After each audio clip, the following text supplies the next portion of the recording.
కాదు ఎమ్మెల్యేగా ఉన్నప్పుడు అక్కకి చాలా రకాలైనటువంటి మంచి స్పందన వచ్చేది. చాలా ఆవిడ చాలా బాగా చేస్తారు. రవి మంత్రి అయిన తర్వాత ఈ ప్రభుత్వం వచ్చిన తర్వాత అవినీతి మరకలు ఎక్కువ వస్తాయి. కారణం ఏమంటున్నా రవి, ఇవాళ ఎగ్జాంపుల్ చెప్తా. ఒక బిడ్డ పుట్టినప్పుడు ఇద్దరు కలిసి తల్లిదండ్రులు ఒక బిడ్డనే ప్రేమిస్తారు. ఇద్దరు పిల్లలు ఉన్న తర్వాత కొంచెం సమయం ఇంకో పిల్లోడికి, ఇంకో సమయం ఇంకో పిల్లోడికి ఇవ్వాల్సి వస్తుంది. ఇద్దరు తన పిల్లలే. మరి మరి మనం అక్కడ వ్యత్యాసం చూడండి. ఇద్దరు తన పిల్లలైనా ఇద్దరికి సమానంగా అవకాశం ఇవ్వాలి అనేది ఒక తల్లిదండ్రులు. అట్ ద సేమ్ టైం తెలంగాణకు ఆమె పంచాయతీరాజ్ శాఖకి తొలి మంత్రి సీతక్క గారు.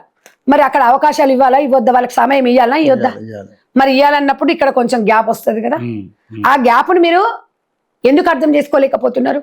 ఎమ్మెల్యేకి మంత్రికి చాలా ఉంటుంది. ఎమ్మెల్యే అంటే కాన్స్టిట్యున్సీ ఉంటుంది, మంత్రి అంటే తెలంగాణ రాష్ట్రం మొత్తం. మీరు అన్నది కరెక్ట్, మంచి పాయింటే. కాకపోతే ఎమ్మెల్యేగా ఉన్నప్పుడు ఆమె ఎక్స్ పార్టీలో ఉంది, అంటే వేరే పార్టీలు ఉన్నప్పుడు కూడా ఎమ్మెల్యేగా అప్పుడు ఆవిడకి అధికారంలో లేదు కాబట్టి సరే ఆమె ఏం చేసినా సీతక్క బాగా చేస్తుందని సాక్షాత్తు అసెంబ్లీలోనే బీఆర్ఎస్ పార్టీ వాళ్ళు పొగడడం జరిగింది.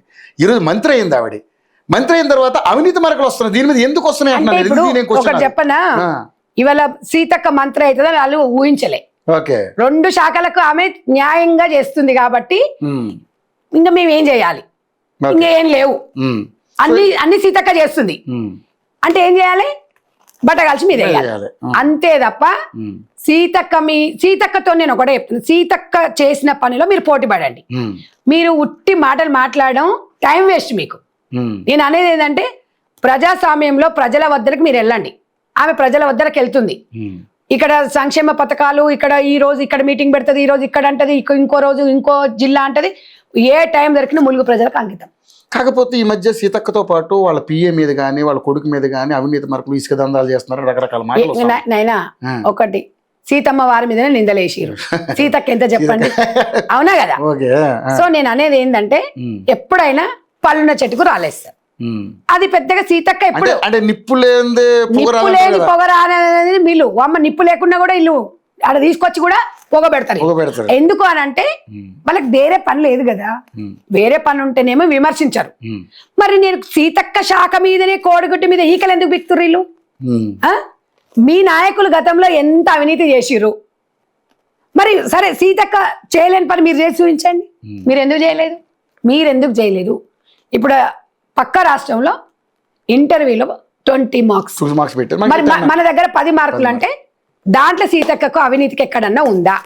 ఈ నియమ నిబంధనలు ఇవాళ అనాథలకు 10 మార్క్స్ సడలిం, ఇక్కడ వితంతులకు 5%, ఇవన్నీ చేస్తున్నప్పుడు ఒక నీకు స్కిల్ అనేది ఇప్పుడు నీలో స్కిల్ ఉండకపోతే టాలెంట్ లేకపోతే పిల్లలకి ఎట్లా చదువు చెప్తాం, పిల్లల్ని ఎట్లా ఆదరిస్తాం, పిల్లల్ని ఎట్లా పోషిస్తాం, పిల్లల్ని ఎట్లా హక్కునే చేర్చుకుంటాము?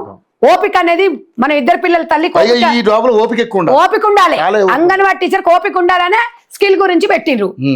వీళ్ళు ఓర్చుకోలేక సీతక్క ఏడ దొరుకుతాడా వీళ్ళు పెద్ద తెల్ల వెలగబెట్టినట్టు ఇదేదో పెద్ద వీళ్ళు చేసిరట. మన మాజీగా ఉండగా కాదు, ప్రజలలో ఉండాలి. మన ప్రెస్ మీట్లలో కాదు ఉండి ఎప్పుడు చూడు ట్రోల్ కావాలి. అరే ఒక మహిళ ఆర్థికంగా ఎదగాలి, ఒక మహిళ రాజకీయాలు ఎదగాలని నేను ఎన్నోసార్లు చెప్పినా, కానీ ఒక మహిళకు శత్రులాగా తయారవుతున్నారు. మీరు కూడా ఆమె కన్నా ఎక్కువ మెరుగుగా చేయాలనేది ముందుకెళ్ళండి. ప్రతిసారి ఆమె మాట తీయండి, సీతక్క మాట తీయండి, నిద్ర పట్టరు, వాళ్ళకు తిండి నోట్లకు పోదు. ఒక్కటే చెప్తున్నా నేను, ఒక వ్యక్తి శక్తిలాగా పనిచేస్తుంది సీతక్క. Simple city. అరే ఒక మనిషి ఈ రోజు ఇంత కష్టపడుతుంటే ఎందుకు మీరు అంట్లా మగోడికి ధీటుగా చేస్తున్నప్పుడు ఎందుకు ఓర్చుకుంటలేరు? మీరు చెప్పేది ఏంటంటే ప్రజలలో ఉండి సత్యవతక్క గీలమందికి ఇంతమందిని ఆదుకుంది, ఇంతమందిని పోయి పరామర్శించింది, ఇంతమందికి ఇది చేస్తుంది, ఈమె రాజకీయాలలో ఉంది, తండ్రి పేరు తల్లి పేరు చెప్పుకోకుండా వెనక బ్యాక్గ్రౌండ్ లేకుండా వచ్చిందా? మరి సీతక్క వచ్చింది. ఆమె గండ్ల పోటీ పడురి.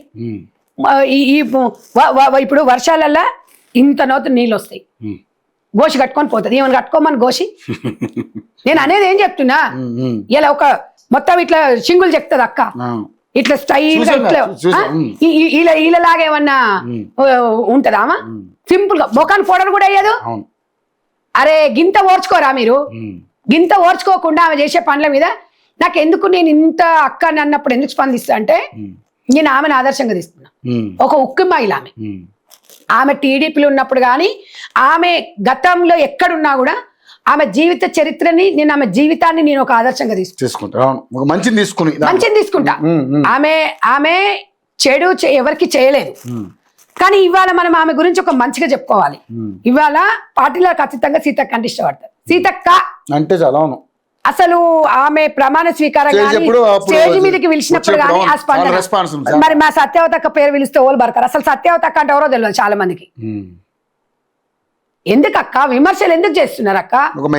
ఒక మహిళ సరే అవినీతి చేసి మీరు నిరూపించారు. నువ్వు నిరూపించేసి ఇగో గిట్ల చేసిరని చెప్పి నువ్వు వచ్చి నలుగురు మెచ్చాలక్క. మన ఉట్టినే కాదు, గీడ జరిగింది అని చెప్పాలి. ఉట్టినే నాలుగుంది కదా అని ఇష్టం వచ్చినట్టు మాట్లాడడం కాదు, ప్రెస్ మీట్ పెట్టడం కాదు. ప్రజలలో తిరుగుదాం రండి. ఏ విషయంలో స్పందించరు. సీతక్క అంటే ఊరుకొస్తారు. సీతక్క శాఖల ఏదన్నా నోటిఫికేషన్లు పడ్డాయా అంటే ఊరుకొస్తారు. సీతక్క ప్రజల మనిషి. మీరేమన్నా అనుకోండి, నీటి బుడగ లాంటి వాళ్ళు మీరు, అంతే తప్ప ప్రజలు తరిమి కొట్టారు బీఆర్ఎస్ పార్టీని. ఎందుకంటే కాంగ్రెస్ పార్టీ ఇవాళ రేవంత్ రెడ్డి గారు మహిళల సంక్షేమం కోసం పనిచేస్తున్నారు కాబట్టి ఇవాళ మా మీద అవాక్కు చెవాక్కులు చేస్తున్నారు. అంతే తప్ప ఇలా తెలంగాణ బిడ్డ, ఆదివాసి బిడ్డ, ప్రజలు మెచ్చిన బిడ్డ, అందరికి అన్నలకి తమ్ముళ్ళకి సీతక్కగా ముందుకు పోతుంది కాబట్టి ఓర్చుకోలేకపోతున్నారు తప్ప తెలంగాణ ప్రజలను మీరు గమనించండి. ఒక వ్యక్తి ఒక శక్తిగా ఏ రకంగా పనిచేస్తుంది అనేది మనం గమనించాలి. మస్తు అనేటోళ్ళు అంటుంటారు, వెనకంగా ఎల్లిపాయ పొట్టి వెళ్ళిపోతుండే, వెనకంగా ఏనుగులు ఎత్తుకుపోతుంటే ఎవడు ఏమన్నాడండి, ముందలకెళ్ళి మొత్తం ఎల్లిపాయ పొట్టి పోతున్నా ఎల్లిపాయ పొట్టి పోయింది అన్నారంట. అట్లా ఉంది సత్యవతమ్మ తీరు. ఒక్కడే గుర్తుపెట్టుకో అక్క, రాజకీయాలు ఎవరికి శాశ్వతం కాదని చెప్తుంది సీతక్క, పదవులు ఎవరికి శాశ్వతం కాదని చెప్తుంది. ఎన్ని రోజులు ఉన్నాము, ఎంతమందికి ఏం చేసినాం అనేదే శాశ్వతం అని చెప్తారు. మీరు అట్లా ఆదర్శంగా తీసుకొని ముందుకెళ్ళండి.